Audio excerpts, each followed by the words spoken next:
Reading 35 from the Psychological Commentaries on the Teachings of Gurdjieff and Ouspensky by Dr. Maurice Nicoll, Volume 1. Berlip, February 14th, 1942. The Law of Seven. Introduction. You all find you have little force for thinking about the cosmological ideas of this work. A person lives in his or her own very small cosmos, which is his or her world, and this very small world is governed mainly by self-interests. People do not yet live even in this world, this small planet called the Earth. This is due to a lack of development of consciousness, as are also so many of the troubles on this earth. Consciousness, in the majority of people, is confined to the very small world of themselves and their own interests. We have scarcely any proper consciousness of one another. We can only take in what we are interested in, and if a person is only interested in himself and those belonging to his own self-interests, everything said about the cosmos has little or no meaning, for it demands a form of thinking beyond oneself. A person is glued to his life. Thus he has, as a rule, very little free force in him to think beyond his immediate life interests. In that case, only the most external sides of his centers are working, and they absorb his energies.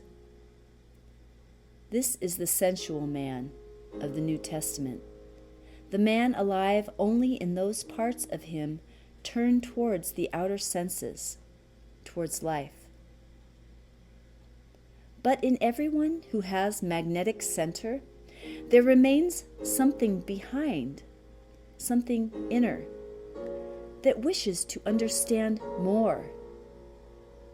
For actually, a man has far more inner senses than outer senses. But these inner senses require to be developed, and this begins with self-observation, which is one of the inner senses not ordinarily used. The real or essential part of a man to which this work is addressed lies behind the external sense-controlled side. It is only reached by the inner senses. When a person begins to value this work, it is a sign that behind the false personality of the man, which the life of the senses has created in him, there is some real thing unspoiled by life, and that is essence. Thoughts from personality may seem far cleverer than thoughts from essence, which are thoughts from the most simple and genuine side of us. But the quality of thought from essence is of a far higher order than that from personality. Therefore, in trying to think of the created and ordered universe, it is the simplest thoughts that can begin to make contact with its meaning. Take a very simple thought. Has it occurred to you in any real, vivid, private way that you are staying on the earth for a short time? Again, have you had a quite simple thought that the earth is a part of the solar system, a part of the sun? It is such simple, vivid, strange thoughts that begin to connect us with the ray of creation.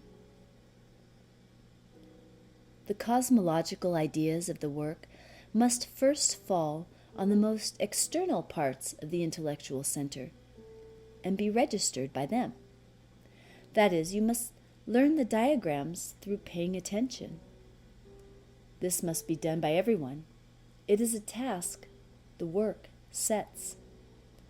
But the diagrams can be understood only when they reach higher or emotional parts of the intellectual center to begin with, and then pass to the emotional center itself.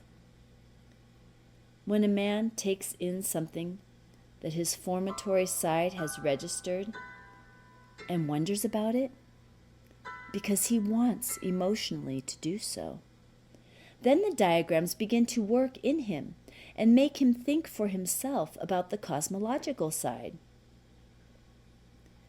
This is the first object of the work: to connect a man with higher parts of ordinary centers, and finally with higher centers themselves. And this gradual process is called awakening. If a man denies all meaning in the universe, his higher parts of centers are blocked by his attitude. The universe is then what he thinks it is. That is, exactly as his attitude is to it. And then the man himself is what he thinks. But this work is to make a man think in a new way. For unless a man begins to think in a new way, he cannot change.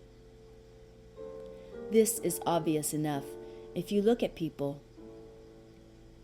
But to think in a new way, a man must have new ideas, new conceptions, and take them in and think from them.